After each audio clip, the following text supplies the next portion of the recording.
জিলহজ মাস, জিলহজ মাসের প্রথম 10 দিন। আসলে রাসূলুল্লাহ সাল্লাল্লাহু আলাইহি ওয়াসাল্লাম বলেছেন যে জিলহজ মাসের প্রথম 10 দিন একজন শহীদের থেকেও এর ইবাদত বেশি মর্যাদাপূর্ণ এই প্রথম 10 দিন জিলহজ মাস। নবী করিম সাল্লাল্লাহু আলাইহি ওয়াসাল্লাম বলেছেন একজন শহীদের থেকেও এই প্রথম 10 দিন এত মর্যাদাপূর্ণ, যে একজন শহীদের থেকেও অনেক দামি। তো সাহাবায়ে কেরাম আরজ করলেন, ইয়া রাসূলুল্লাহ, একজন শহীদের মর্যাদা তো অনেক অনেক বেশি, তো এর থেকেও কি বেশি মর্যাদাপূর্ণ? তো নবী করিম সাল্লাল্লাহু আলাইহি সাল্লাম সেখানে বললেন যে একজন শহীদ তার জান মাল ধন সম্পদ সব কিছু বিলীন করে দিয়ে সে যদি শহীদ হয় তার কথা ভিন্ন।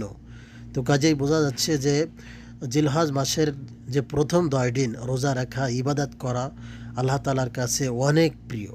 তো আসুন আমরা সবাই ইনশাআল্লাহ ইবাদত এবং এই 10 দিন আমল লিয়াতের ভিতরে চলতে পারি। আমিন।